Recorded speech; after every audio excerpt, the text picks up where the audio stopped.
if you ever eat bread without yeast, it will be very, very hard. So that was the bread they had to eat for 7 days. Why? To celebrate what happened when God delivered them from Egyptian captivity. Because yeast is symbolic of sin. And God said, you mustn't eat yeast because my son was going to die for you. The lamb that was slain was spotless. That spotless lamb that was killed and the blood was applied over the doorposts.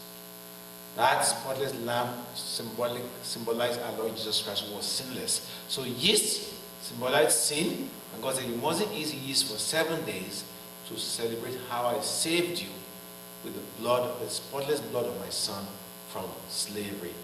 That was the first feast. Second feast was the Feast of Weeks. That feast was at the end of the harvest. So we God's goodness to them, bring the harvest, giving them product, food and wine and all those things. They had to come and thank God for that. Then the last feast was the Feast of Tabernacles, where they had to stay in tents.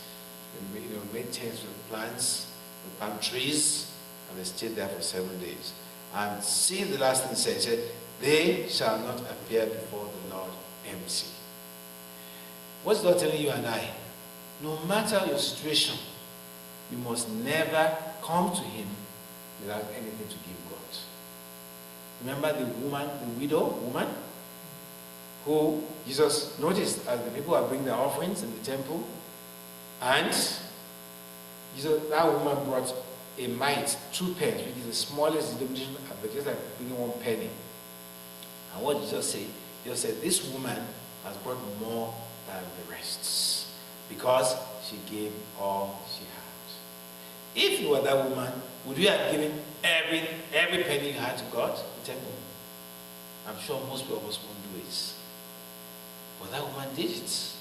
Why? Because she knew this, that none must appear before the Lord empty-handed. It's a serious sin for somebody to come to church and say they don't have anything to give.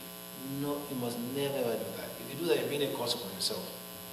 Because you must have, no matter how small, there must be something you can give to God. There must be something. There must be, even if it's 10 cents, even if it's $1, there must be something. You can't tell me you have nothing. No. Everybody has something to give. That's why it says that, ye shall not appear before the Lord empty. Also because Lord will have provided for them. You see? Before God would say this, I say, I know this because I will have provided for you. That's what the verse said. That way you have an excuse. You won't say, I don't have anything to give. No, you can't say that because I, the Lord, will have provided for you. Therefore, you must come and show my appreciation that, Lord, this thing I'm bringing, this is your section.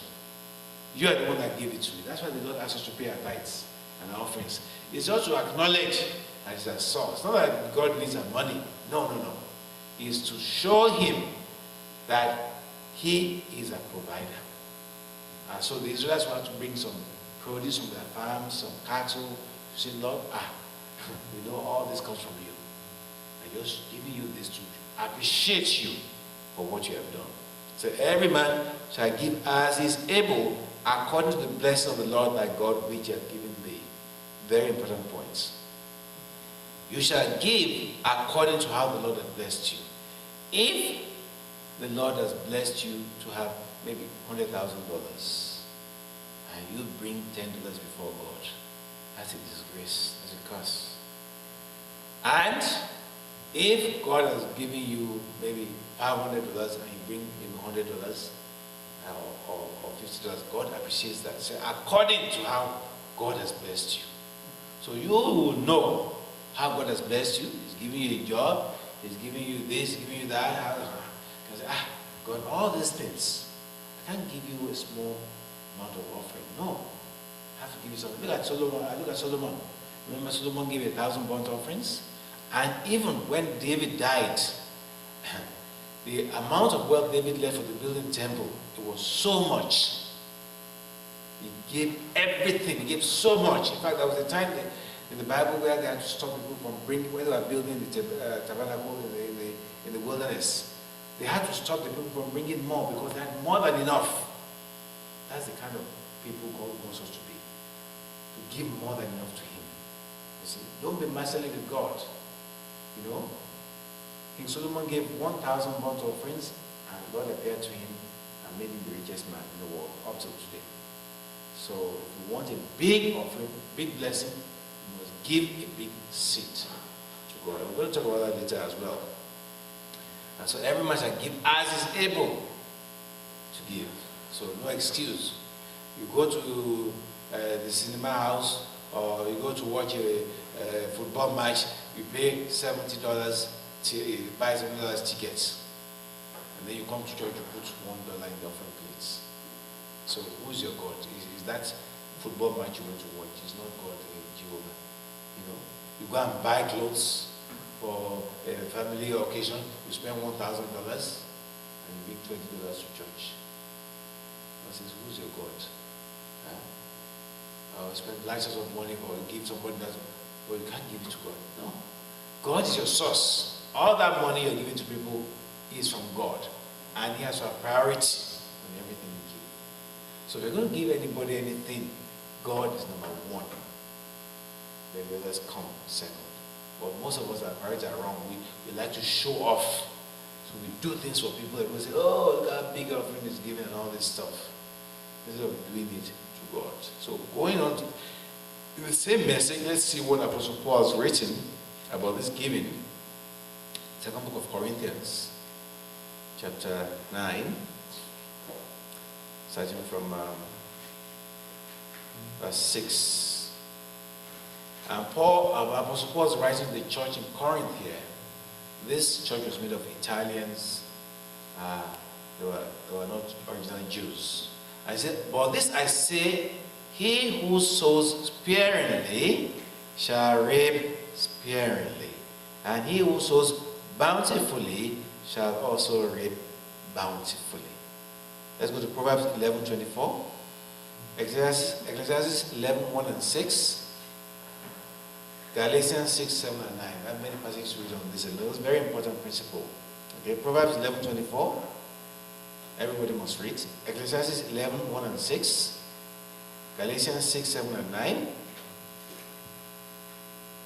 So by the time we read all those passages, we get a good idea of what God wants us to do.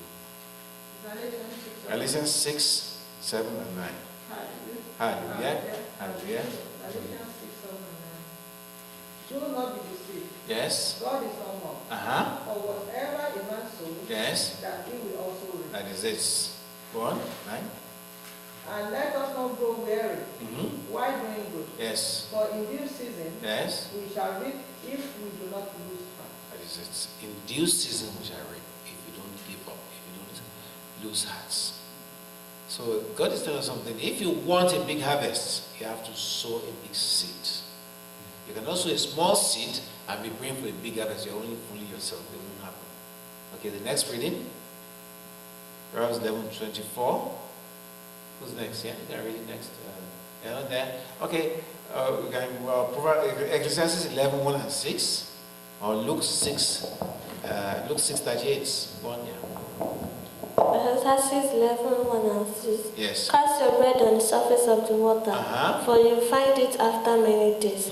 Sow your seed in the morning, and do not be idle in the evening. Yes. For you do not know whether morning or evening sowing will succeed, or whether both of them alike will be good. Sow yours. Cast your bread upon the waters, and you will find it after many days. Isn't that funny?